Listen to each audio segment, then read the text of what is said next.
Don't you just love it when there's enough content to do another list? Welcome to WatchMojo.com, and today we'll be counting down our picks for another top 10 worst video games based on movies. Before we begin, we publish new videos every day, so be sure to subscribe for more great content. Video game tie-ins to movies have a stigma of being poorly constructed cash grabs, and for this list, we'll once again be proving that that stereotype is quite true.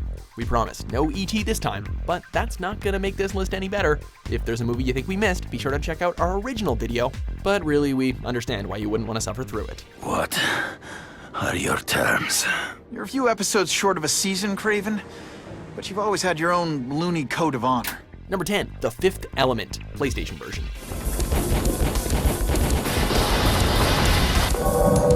This game is a perfect representation of a film, if you throw the movie into a garbage disposal and collect the pieces after they've rotted in a pile of sewage. The excellent visuals, the entertaining characters, the memorable scenes, yeah, you won't find any of those here, at least not on the PS1 version.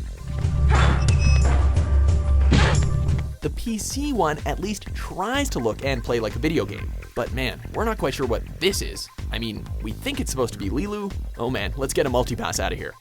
Lilu Dallas Multipass. Number 9, The Golden Compass. It's easy, Roger. Watch. See? It's easy. It's one thing to produce a bad game, but to produce a bad game for children? What should have been a game that would pull children into a fantastical universe ended up being yet another poorly put together movie-based title. Garrett, help! It doesn't matter what version you play, you are guaranteed to be subject to a glitchy mess, with bad camera angles and a hodgepodge of gameplay ideas. Worst of all, the game is confusing, with a disorganized combination of the book and the movie, with no clear explanation of what's going on. But I digress, for this is not how the story begins. Number 8, The Karate Kid. I mean, come on, what is this even? A quick Wikipedia search tells us that this game is loosely based on the 2 movies. I guess we see it now? That's the All Valley Karate Tournament, that's Johnny, and now we're in Okinawa, and now we're in the middle of a raging typhoon, that's the festival, and Kumiko's being held hostage by Chosen. Yeah, it's so obvious now. We were confused because LJN's terrible at making video games, but heck, can we really even call this a game when you can beat it in 10 minutes? We're not exaggerating. Number 7, The Amazing SpiderMan 2. Those people won't be able to breathe for long. Now, we know that this is only loosely based on the film, but shouldn't the main plot revolve around that film at least a little bit? Granted, that film had enough plots shoehorned in, so maybe the developers wanted to prevent that. But between Kingpin and Harry Osborn's merger, retconning Max Dillon, and a slew of other random plotlines, we'd say they all failed. That was incidental. I did not betray you. I truly taught you all I knew. On top of all that, there's all kinds of glitches, repetitive missions, and wait, isn't that the same hostage as before? Also, where's Gwen? Gwen, she still interns at Oscorp. At the office this late? Oh, well, sure, but she's supposed to be... never mind. Hey. Number 6, Fight Club. First rule of Fight Club, don't play the Fight Club video game. Why isn't that stated in the rules? Because you're not supposed to talk about it, duh. Which means a lot of you have been breaking the first 2 rules of Fight Club. This game is 5 years late to the party, since most movie games are released, around the same release of the movie.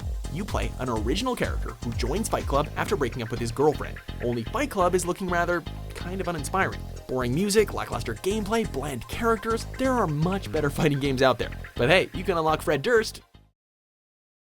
You're not even watching anymore, are you? Number 5, Superman Returns.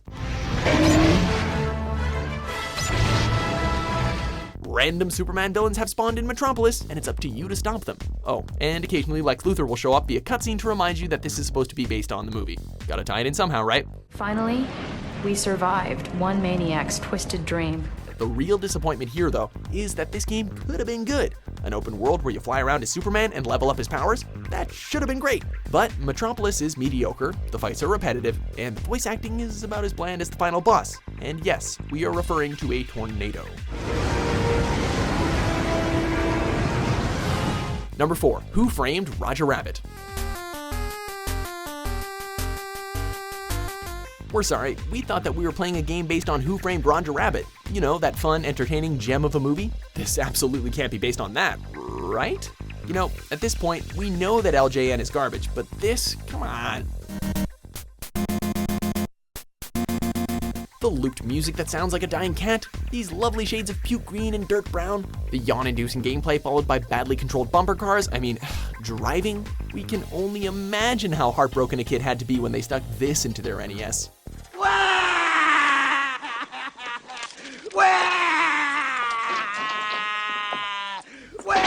Number 3, Aliens, Colonial Marines. Announced back in 2008, we anxiously waited for this title after countless delays and plenty of controversy. But we still hoped for the best, reserved our copies, and finally brought them home in 2013. And let's say that Alien 3 is starting to look like a much better sequel in retrospect. They really kick ass. I think they'll come in handy.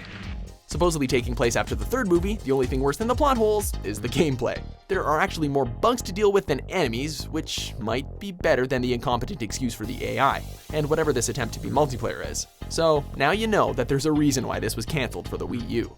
Hello, my baby. Hello, my honey. Hello, my ragtime gal. Number 2, Street Fighter, the movie, the arcade version.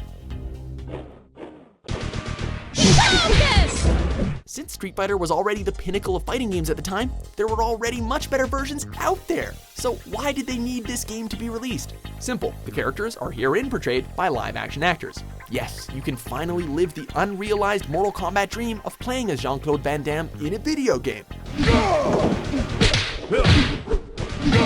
The best part? The arcade version had Akuma on the roster, and he wasn't even in the movie.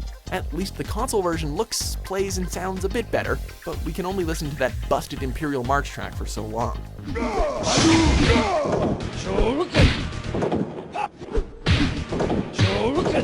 Before we get to our top pick, let's check out some honorable mentions.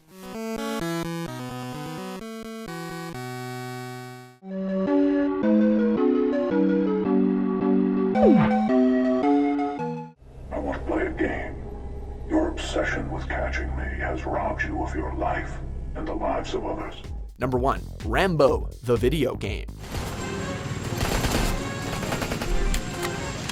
All the things we've complained about in regards to video game movies, well, this single title embodies all of them. Terrible graphics that pale in comparison to the graphics of the time. This is 2014, by the way. Check. Hilariously bad acting? Well, I don't know. Does that count when the developers just used voice clips from the movie? I must say, for such a mild-mannered man, you fight like a true Afghan lion. As for the gameplay, well, it's not just bad, it doesn't even fit the kind of game it's supposed to be. Seriously, who wants Rambo to be a rail shooter? We want to be Rambo, not this Rambo, because this Rambo sucks. This game definitely drew first blood, and it definitely suffered the consequences. There's no question. That experience broke something inside Rambo. But it was so far below the surface, no one saw. Do you agree with our picks? Check out these other great clips from WatchMojo and subscribe for new videos every day.